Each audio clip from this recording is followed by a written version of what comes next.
लगातार आपको मध्य प्रदेश चुनाव के जमीनी हालात क्या है वो आपको दिखा रहा हूं। और अब आपको नरेंद्र मोदी जी, देश के प्रधानमंत्री, उनके दो बयान, हाल के ताज़ा दो बयान आपको दिखाता हूं। और इन दोनों बयानों को देखने के बाद में आप अंदाज़ा लगाइए कि नरेंद्र मोदी जी वो जीत के कॉन्फिडेंस के अंदर अब इस लेवल पर पहुंच चुके हैं कि उनको लगता है कि विपक्षी नेताओं को जिस मर्जी भाषा में जिस तरह से भी लताड़ दिया जाए या जो भी कुछ कह दिया जाए, कोई फर्क नहीं पड़ता है। या हार का इतना भयंकर डर है कि वो भाषा की मर्यादा रखना भी नहीं चाह रहे और उनको लगता है कि कुछ भी बोलो, कैसे भी बोलो, किसी भी तरह से बोलो, लेकिन मध्य प्रदेश का चुनाव कुछ न कुछ करके पलटा जाए। ये दोनों चीज़ मैं आपके ऊपर छोड़ता हूं। आप मोदी जी के दो बयान देखिए और दोनों बयानों को देखने के बाद में आप अंदाज़ा लगाइए। पहला बयान मैं आपको दिखाता हूं। मोदी जी ने राहुल गांधी, देश के विपक्ष के एक बहुत बड़े नेता है राहुल गांधी, उनको मूर्खों का सरदार बताया। देश के प्रधानमंत्री की गद्दी पर बैठा हुआ मौजूदा समय में एक शख्स अपनी ही विपक्ष के सबसे बड़े नेता को मूर्खों का सरदार बता रहा है और मध्य प्रदेश में चुनाव चल रहे हैं। क्या कहेंगे इसको आप? क्या इसको हम ये माने कि मोदी जी के अंदर मध्य प्रदेश के चुनाव को लेकर के जीत का इतना ज़बरदस्त कॉन्फिडेंस है कि उनको लगता है कि ये भाषा राहुल गांधी के लिए, विपक्षी पार्टियों के लिए बोली जा सकती है और इसमें कहीं पर कोई दिक्कत नहीं है? यह हार का डर है। हार का डर है कि वो राहुल गांधी जो लगातार पप्पू बना करके और ना जाने किन किन शब्दों के जरिए और किस किस भूमिका के जरिए जो है राहुल गांधी की छवि को ध्वस्त करने या तहस-नहस करने की कोशिश की गई। अब नरेंद्र मोदी जी को ये फीडबैक मिल रहा है कि राहुल गांधी के साथ लोगों की जुड़ाव हो रहा है, राहुल गांधी के साथ लोगों की कनेक्टिविटी बन रही है, तो उसको तोड़ने के लिए अब कुछ नया देना पड़ेगा। मूर्खों का सरदार राहुल गांधी जी को बताया। पहले एक बार ये नरेंद्र मोदी जी का बयान सुनिए और ये क्यों कहा वो बताऊंगा, और उसके बाद में दूसरा इससे भी बड़ा नरेंद्र मोदी जी अपने मुंह के द्वारा बोली हुई बात और उसको ही पलट गए। पहले जरा सुनिए नरेंद्र मोदी जी मूर्खों का सरदार क्यों कह रहे हैं राहुल को। मैंने सुना कल एक महाज्ञानी कांग्रेस के कह रहे थे कि भारत के पास, यहां के सब लोगों के पास made in China mobile phone होता है। एक महाज्ञानी कांग्रेस के कह रहे थे कि आप सबके पास made in China mobile phone होता है। अरे मूर्खों के सरदार, किस दुनिया में रहते हैं ये लोग? कांग्रेस के नेताओं को अपने देश की उपलब्धियां न देखने की मानसिक बीमारी हो गई है। पता नहीं विदेश के वो कौन से चश्मे पहने हैं, उनको देश की स्थिति का पता ही नहीं दिखता है। आज भारत दुनिया में सच्चाई क्या है? आज भारत दुनिया में मोबाइल फोन का दूसरा सबसे बड़ा निर्माता है। जब कांग्रेस केंद्र सरकार में थी तो भारत में हर साल 20,000 करोड़ रुपए से भी कम के मोबाइल फोन बना करते थे। आज भारत में 3.5 लाख करोड़ रुपए से ज्यादा के मोबाइल बना करते हैं। राहुल गांधी जी को नरेंद्र मोदी जी मूर्खों का सरदार कहते हैं। आश्चर्य नहीं होना चाहिए कि कल को वो ना जाने मंच से, सार्वजनिक मंच से किन शब्दों का प्रयोग जो है वो किस और दूसरे नेता के लिए कर दें, क्योंकि 50 करोड़ की गर्लफ्रेंड, कांग्रेस की कौन सी विधवा थी, इस तरह के शब्दों का प्रयोग नरेंद्र मोदी पहले कर चुके हैं। तो अब आगे वो किस लेवल पर चले जाएं। और फिर दूसरा सवाल ये भी खड़ा होता है कि ये तो विधानसभा चुनाव के अंदर ये हालत है, तो लोकसभा चुनाव में क्या हालत होगी, जरा सोच करके देखिए। दरअसल हुआ क्या था कि राहुल गांधी ने एक बयान दिया था रैली में, जब वो बोल रहे थे तो उन्होंने कहा कि मैं चाहता हूं कि मध्य प्रदेश का युवा, मध्य प्रदेश के रोजगार वो इतना आगे जाएं कि कोई भी व्यक्ति जो आज मेड इन चाइना का मोबाइल इस्तेमाल कर रहा है, तो वो व्यक्ति अगर चाइना में भी जाए तो वहाँ पर भी अगर उसका मोबाइल कोई देखे तो उसके पीछे मेड इन मध्य प्रदेश लिखा हो। दरअसल ये बात राहुल गांधी कई अलग अलग राज्यों में जब जाते हैं तो वहाँ के युवाओं को प्रेरित करने के लिए, अपनी तरफ आकर्षित करने के लिए इस भाषा का प्रयोग करते हैं। अब ये इस पर काउंटर हो सकता है कि भाई आपने मेड इन राजस्थान कितने मोबाइल करवाए या नहीं करवाए, मेड इन छत्तीसगढ़ कितने मोबाइल करवाए या नहीं करवाए, वो काउंटर हो सकता है और मुझे लगता है कि वही एक काउंटर होना चाहिए था। लेकिन मूर्खों का सरदार ये काउंटर किस हद तक सही है, सवाल ये है। अब दूसरा बयान मैं आपको सुनवाता हूँ और ये तो मुझे लगता है कि पहले वाले से भी ज़्यादा जो है वो निचले स्तर का है। और मैं निचले स्तर का इसलिए कह रहा हूँ क्योंकि कोई बयान, ऐसा बयान जो आपके द्वारा दिया गया बयान और उस बयान से बहुत ज़्यादा छीछा-लेदर हुई, तो कम से कम उस बयान को आप साइडलाइन कर देते हैं, उसको दोबारा से उस बात को कुरेद करके उस जख्म को हरा नहीं करते हैं, उस बात को कुरेद करके उस बात को उजागर नहीं करते हैं। मोदी जी का एक बयान था, आपको याद होगा, आलू से सोना निकालने वाला बयान। ये बात अलग है कि ये बयान राहुल गांधी के ऊपर चिपका दिया गया, लेकिन हकीकत ये है कि ये बयान नरेंद्र मोदी जी का था और ये गुजरात के पाटन के अंदर नरेंद्र मोदी जी ने बयान दिया था। और इस बयान के ऊपर मैंने भी पहले कई बार और अलग अलग चैनलों में भी कई बार आपने इस खबर को जो है वो देखा होगा कि ये बयान राहुल गांधी का नहीं था, बल्कि ये बयान नरेंद्र मोदी जी का ही था।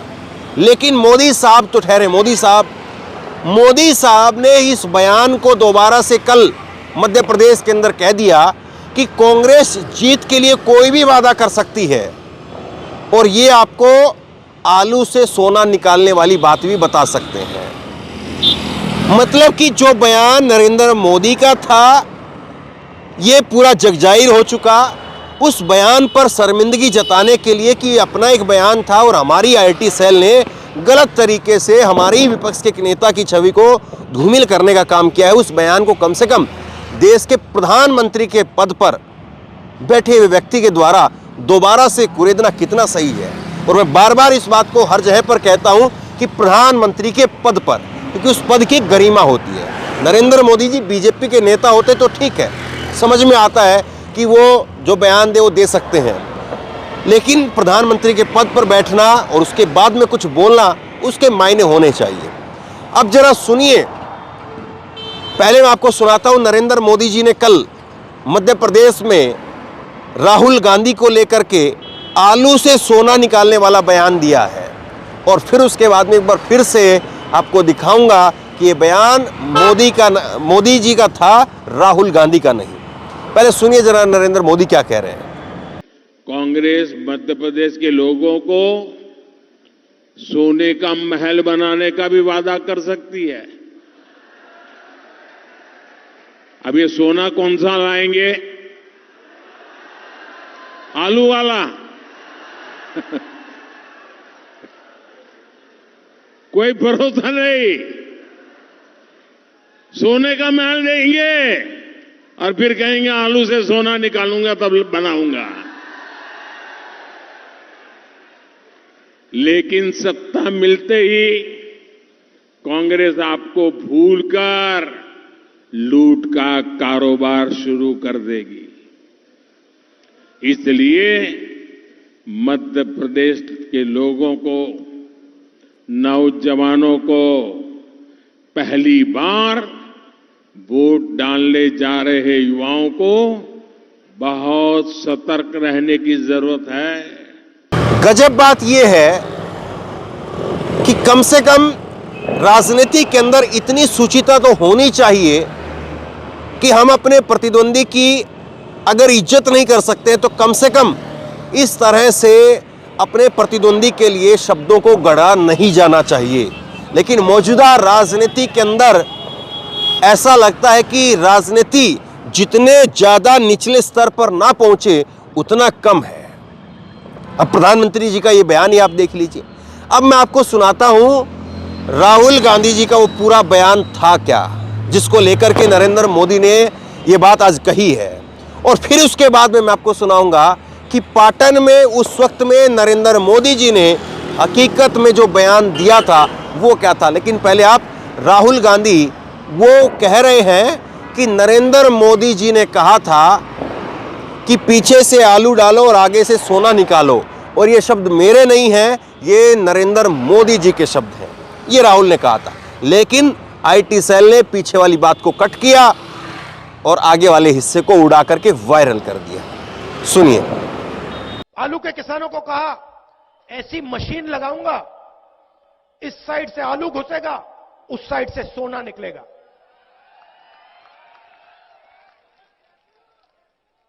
इस साइड से आलू डालो, उस साइड से सोना निकालो।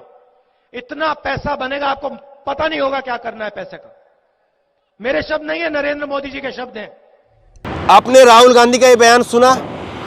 अब मैं आपको वो ऐतिहासिक वीडियो दिखाता हूं। ऐतिहासिक मैं इसलिए कह रहा हूं क्योंकि देश में राजनीति को लेकर के और मौजूदा राजनीति को लेकर के और मौजूदा राजनीति के अंदर नेताओं के खिलाफ जो प्रोपेगेंडे अभी तक हुए हैं, उसमें सबसे ज़्यादा अगर किसी बयान को लेकर के प्रोपेगेंडा हुआ है तो वो यही बयान है, आलू से सोना बनाने वाला बयान। ये बयान लेकिन मोदी जी का है। सुनिए जरा ये मोदी जी का उस वक्त का पाटन का दिया हुआ वो असली बयान सुनिए। आलू के लिए क्लस्टर बनाने का बीड़ा हमने उठाया है। कुछ महीने पहले ही कृषि उत्पादकों को निर्यात करने से जुड़ी हुई एक बड़ी नीति हमने बनाई है। आलू से सोना बनाना और देश को विदेशी मुद्रा भी मिलेगी। मोदी जी गुजरात से दिल्ली तक का सफर तय कर गए, दिल्ली तक चले गए और दिल्ली की गद्दी पर 2 बार बैठे। लेकिन देखिए आज राजनीतिक भूख क्या होती है, कुर्सी पर बैठने की लालसा क्या होती है, सत्ता के अंदर आने की लालसा क्या होती है कि आज नरेंद्र मोदी साहब देश के प्रधानमंत्री की कुर्सी पर बैठने के बाद में भी इस तरह के बयान देख रहे हैं। वाकई जो है वो आने वाले वक्त में 10-20 साल के बाद में जब लोग इन चीज़ों को पढ़ेंगे तो वो भी कहेंगे कि देश के अंदर एक वक्त में देश की सत्ता में इतने मजबूत नेता थे, जिनकी इतनी मजबूत डबल इंजन की भारी भरकम सरकारें चल रही थी, जिनकी खुद की दूसरी बार पूर्ण बहुमत की सरकार चल रही थी, लेकिन वो अपने प्रतिद्वंदी नेताओं के लिए किस तरह का शब्दों का उपयोग कर रहे थे। इस चीज़ को लोग आने वाले समय में ज़रूर पढ़ेंगे और YouTube के तहखाने में निकाल करके कोई आज की इस वीडियो को सुन रहा होगा, तब जा कर के उसको यकीन हो पाएगा कि वाकई ऐसा हुआ होगा। आप जरा जा कर के देखिए, आज से 20 साल पहले क्या इंदिरा गांधी जी का ऐसा कोई बयान आपको दिखाई देता है, जब इंदिरा गांधी ने अपने प्रतिद्वंदी नेताओं को हराने के लिए, उनको मात देने के लिए, उनको शिकस्त देने के लिए, धूल चटाने के लिए, क्या इस तरह के बयानों का कहीं पर कोई जिक्र हमें मिलता है? क्या बीजेपी के नेता आज तक कोई ऐसा बयान इंदिरा गांधी का सामने ला पाए? इंदिरा गांधी जी ने एक वक्त में इमरजेंसी लागू की, उनके सबसे कठोरतम फैसला जिसको लेकर के उनकी ढेरों बार आलोचना हुई है और खुद कांग्रेस पार्टी के शीर्ष नेतृत्व ने इसको लेकर के माफी तक मांगी है। लेकिन क्या इंदिरा गांधी का ऐसा कोई बयान वो दिखाई देता है? क्या पंडित जवाहरलाल नेहरू का ऐसा कोई बयान दिखाई देता है? और आज जब हम खड़े हैं तो तारीख है 14 नवंबर, बाल दिवस। जरा याद करिए नेहरू को और जरा याद करिए 1947 के उस भारत को।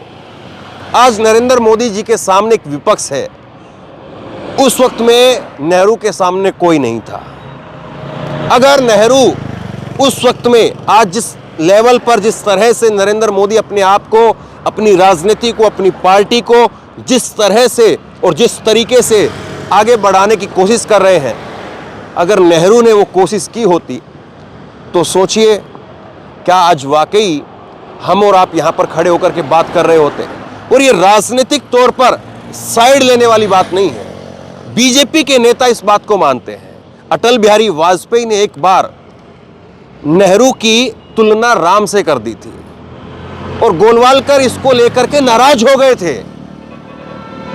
तो सोचिए जरा, मैं नेहरू की साइड लेने वाली बात नहीं कर रहा हूं। बीजेपी के जो नेता, और नेहरू का कद वो था कि जो नेहरू पीठ थपथपाते थे अटल बिहारी वाजपेयी की, और उस वक्त के अटल बिहारी वाजपेयी जो कि एक सामान्य सा नौजवान सांसद, उसकी पीठ थपथपा करके कहते थे, और उस वक्त में जो भी विदेशी मेहमान यहाँ पर आते थे तो उनसे कहते थे, मिलवाते थे कि ये लड़का एक दिन बड़ा होकर के देश का प्रधानमंत्री बनेगा। और एक आज का राजनीतिक माहौल है जिसके अंदर किस तरह से अपने विरोधियों को, अपने प्रतिद्वंदियों को कैसे मूर्खों का सरदार बताया जा रहा है। और मत भूलिए कि यही नरेंद्र मोदी साहब हैं जिन्होंने पूर्व प्रधानमंत्री डॉक्टर मनमोहन सिंह के लिए कहा था, रेनकोट पहन करके बाथरूम में नहाने का तरीका, बाथरूम में नहाने की कला